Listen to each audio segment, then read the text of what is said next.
I'm back for your language arts lesson. It's going to be Monday, April. No, oh my gosh, it's not April anymore. It is going to be May 4th. Tomorrow is Cinco de Mayo. I am looking forward to ordering some Mexican food, I think. So I need to give a shout out for all you lovely people that are commenting on my videos and coming to my video conferences. I love seeing you guys. We have, I think, let's see, what's in my mind. Daniel is in my mind, and Connor, and Orlando, and Paola, and Javier, and Rogelio, and Ariana, and Layla, and Mateo, and Nayeli, and Gabby, and Avina, and Natalie, and Marley, and Bella, and Leo, and Adonai. All you guys, I'm thinking about you and missing you guys and wishing I could see your faces every morning instead of doing this. So I hope you guys are going to come to my video conference on Tuesday. I will send out the invite to let your parents know what time it is. So yeah, I already made my math video. I always do math first. I don't know why. And then I switched to language arts. But here I am. And we are going to be on page 482 in your reading book. I look at this quickly and I always want to say Noah's Ark, but it's not Noah's Ark. It's Nora's Ark. Okay. And this story is historical fiction. And we've read a few historical fiction stories before. That means that this story is based on an event that really happened, but the characters and the conversations take place in the story can be made up. All right.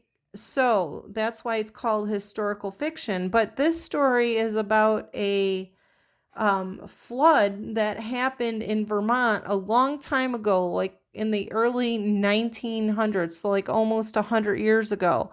And you can look for all the details that give you the clues that this took place a long time ago, and the difference in how we live and everything. So there are lots of clues, and how this family lived on their farm a long time ago. And our essential question here says, how can the weather affect us? It says, read about a farm family that survives a storm and terrible flood. We know that the weather affects many people's lives every year.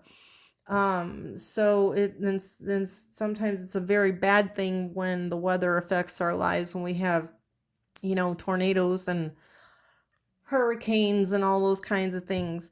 All right. So, this is see, I did it again. Nora's Ark, and it's historical fiction. So all the conversation with these people and these characters are going to be made up. So I'm going to give you your list of spelling words here.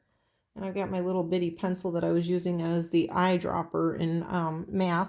But anyways, these spelling words end in LE, but they have a consonant that comes before the LE in all of them.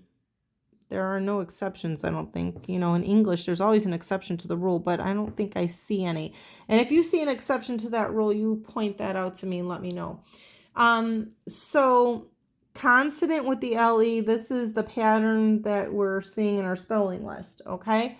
So we have able, handle, castle, towel, travel, purple, eagle. I don't think I've gotten to one you guys wouldn't know yet.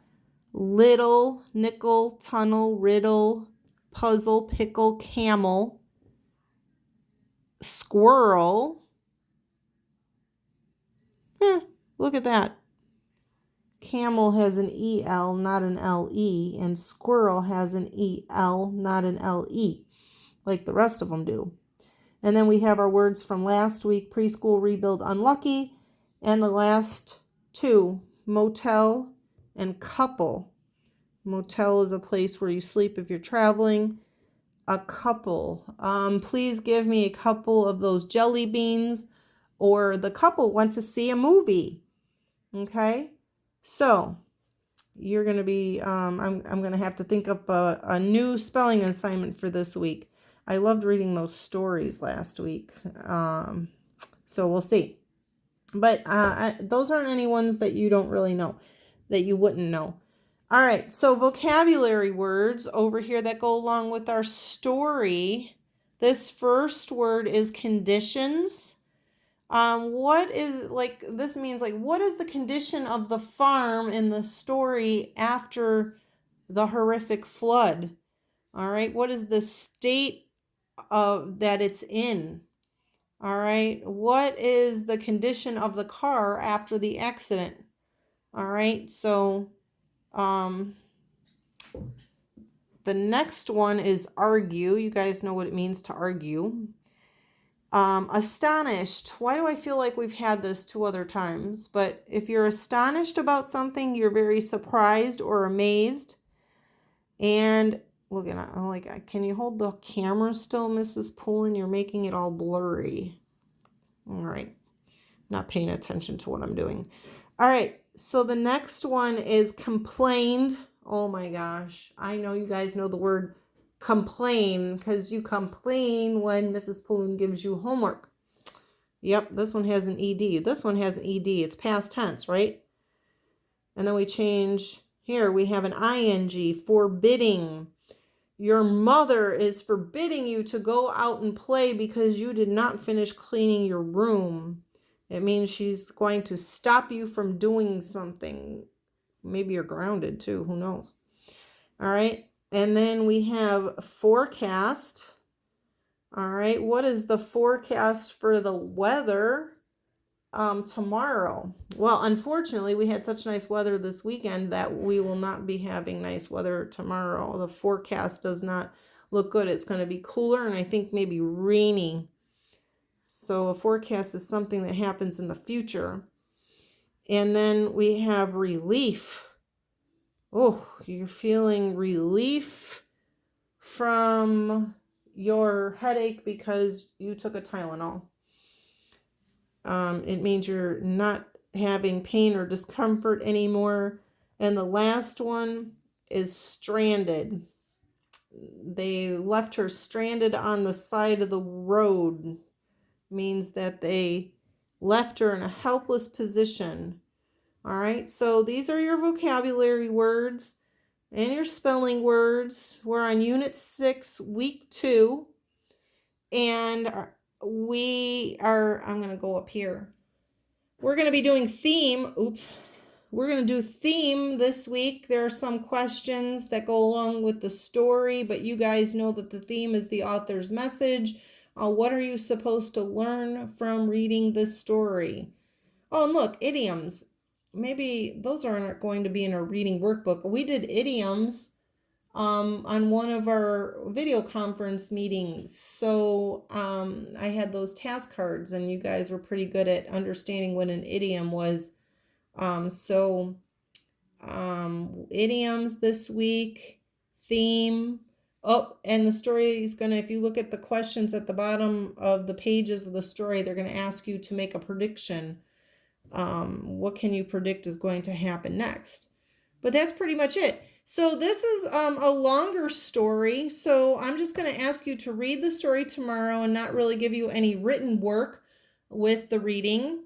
But, get your reading book out and enjoy the story. I like stories about things that happened a long time ago. I don't know. I learned things too. So that's it. I gave my shout outs. We talked about spelling and vocabulary and the new skills and Nora's Ark. Now that I get it right, I'm so used to saying Noah's Ark and the names are so similar. And that's it. I hope you guys have a really great Monday.